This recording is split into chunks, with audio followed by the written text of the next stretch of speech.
Bismillahirrahmanirrahim. Assalamualaikum warahmatullahi wabarakatuh. Selamat pagi anak-anak, apa kabarnya hari ini? Semoga kita selalu dalam keadaan sehat dan tetap semangat. Sebelum kita melakukan pembelajaran, alangkah baiknya kita berdoa terlebih dahulu sesuai dengan kepercayaan masing-masing. Berdoa selesai. Tema kita kali ini yaitu perkembangan teknologi dengan judul Perkembangan Teknologi Komunikasi. Adapun indikator yang harus kita capai yaitu yang pertama membaca informasi tentang perkembangan teknologi komunikasi di lingkungan setempat. Yang kedua, memperoleh informasi tentang perkembangan teknologi komunikasi di lingkungan setempat. Dan yang ketiga, menemukan alat-alat komunikasi yang bisa digunakan di lingkungan setempat. Manusia adalah makhluk sosial. Apa artinya? Artinya, setiap orang memerlukan orang lain. Satu orang berhubungan dengan orang lain. Manusia melakukan komunikasi saat bersama-sama.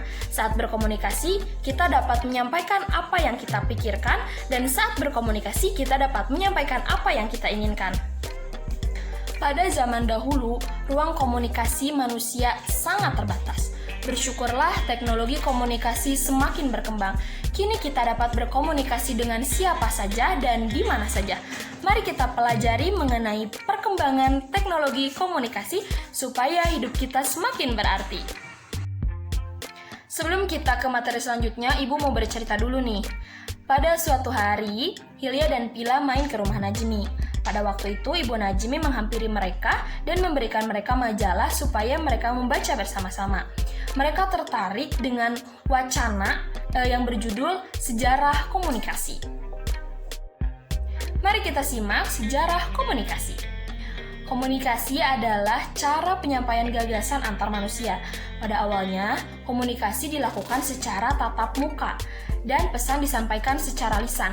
Namun, kebutuhan untuk menyampaikan informasi secara tidak langsung juga sangat diperlukan, sehingga ilmu tentang komunikasi semakin berkembang.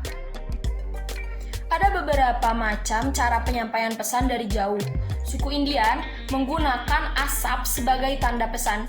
Di Indonesia dikenal adanya kentungan. Kentungan digunakan untuk penyampaian tanda bahaya bagi warga negara.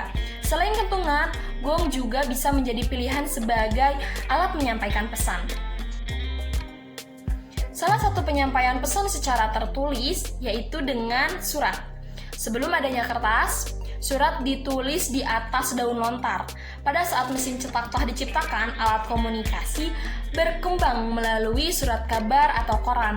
Setelah surat kabar, media komunikasi seperti radio dan televisi mulai berkembang. Pada saat ini, ada yang dinamakan jaringan internet. Manusia dapat bertukar informasi melalui surat elektronik. Manusia dapat juga bertukar informasi melalui berbagai jaringan sosial. Jejaring sosial dapat menghubungkan kita ke belahan dunia manapun. Kemudian, pada saat pandemi ini, ketika anak-anak harus belajar di rumah, tetapi masih bisa efektif dengan adanya ponsel. Walau tidak masuk sekolah, guru tetap bisa memberikan tugas dan ujian masih bisa berjalan walaupun hanya melalui pesan chat. Juga pegawai-pegawai kantor bisa memanfaatkan Zoom Meeting, Google Meet untuk melakukan meeting dengan rekan di kantor. Jadi, meskipun pada saat pandemi, teknologi komunikasi ini sangat-sangatlah bermanfaat. Untuk itu, mari kita manfaatkan teknologi ini dengan sebaik mungkin ya. Mungkin itu materi yang bisa Ibu sampaikan. Sebelum kita tutup, Ibu punya 3 pertanyaan nih. Coba kalian tulis ya. Pertanyaan yang pertama. Apa yang dimaksud dengan komunikasi? Anak-anak kalian bisa tulis pertanyaannya ya. Yang pertama, apa yang dimaksud dengan komunikasi? Kemudian pertanyaan yang kedua. Coba jelaskan manfaat dari komunikasi. Kemudian pertanyaan yang ketiga, apa manfaat dari kentungan dan gong? Itu pertanyaan yang Ibu berikan kepada kalian. Ibu beri waktu 10 menit untuk kalian mengerjakan, kemudian nanti kita samakan bersama-sama. Baik, waktu kalian habis. Mari kita samakan bersama-sama ya. Yang pertama tadi pertanyaannya apa? Ya, betul. Apa yang dimaksud dengan komunikasi? Ya, jadi komunikasi itu apa? Ya, betul sekali. Komunikasi adalah cara penyampaian gagasan antar manusia. Kemudian pertanyaan kedua, manfaat dari komunikasi. Ayo sebutkan. Yang pertama apa? Ya, kita bisa mengetahui informasi secara mendunia. Yang kedua, kita bisa menanyakan kabar kepada orang-orang yang jauh dari kita. Ya, betul sekali. Kemudian, pertanyaan yang ketiga, manfaat dari kentungan dan gong. Manfaat dari kentungan apa? Ya, untuk menyelamatkan warga. Kemudian yang kedua, manfaat dari gong untuk menyampaikan pesan. Betul sekali. Ya, mungkin itu pembahasan yang dapat kita bahas pada pertemuan kali ini.